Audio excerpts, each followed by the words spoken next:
CEO एक 400 pound वजनी महिला को शहर के सबसे आलीशान ब्यूटी सैलून में लाया और वहां के टॉप स्टाइलिस्ट टोनी से कहा कि वह उसे पूरी तरह बदल दे, लेकिन चीजें आसान नहीं थी। वह कुछ भी पहनती, उसकी बॉडी शेप की वजह से सब कुछ अजीब और बेढंगा लगता। सीईओ मायूस होकर सिर हिलाता रहा और बड़बड़ाया कि अब और बर्दाश्त नहीं कर सकता। जब महिला ने अपना 100वां आउटफिट ट्राई किया, सीईओ बोल पड़ा, मुझे उम्मीद है कि उसकी बॉडी और चेहरा 3 दिन में पतले हो जाएंगे। टोनी चौंक गया और बोला कि यह तो असंभव है, लेकिन सीईओ को फर्क नहीं पड़ा। उसने चेतावनी दी कि अगर तुम नहीं करोगे तो मैं किसी और को खोज लूंगा। टोनी ने मजबूरी में हामी भर दी। महिला ने इस ट्रांसफॉर्मेशन जर्नी की शुरुआत की दिखावे के लिए नहीं, बल्कि बदले के लिए। उसे उन 2 लोगों से हिसाब लेना था जिन्होंने उसे धोखा दिया, उसका पति और उसकी सबसे अच्छी दोस्त। कुछ दिन पहले ही वह दोस्त एक मशहूर सिंगिंग प्रतियोगिता में शामिल हुई थी। उसकी मधुर आवाज से सब मोहित हो गए और उसे गोल्ड मेडल मिला। पर कोई नहीं जानता कि वह आवाज उस महिला की थी जिसने पर्दे के पीछे से हर गाना गाया। एक सच्ची कलाकार की तरह उसे लगता था कि पर्दे के पीछे रहकर वह अपने पति और दोस्त को सफल बनाएगी और बदले में वह और उसका बेटा चैन से जी सकेंगे।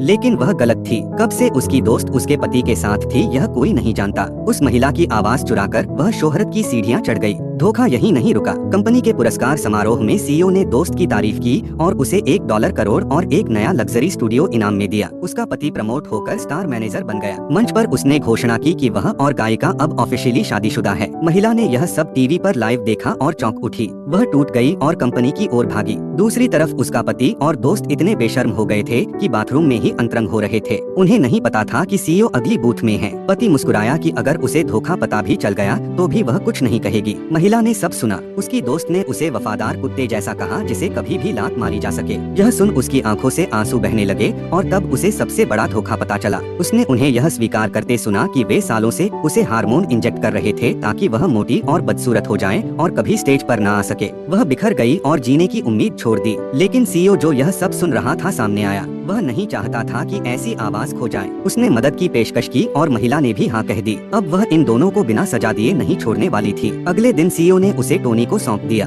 अब वह महिला बदले की आग और इच्छा शक्ति से खुद को फिर से गढ़ने निकल पड़ी, पसीने, आंसुओं और हिम्मत के साथ, जिसके बाद वह सच में बहुत खूबसूरत हो।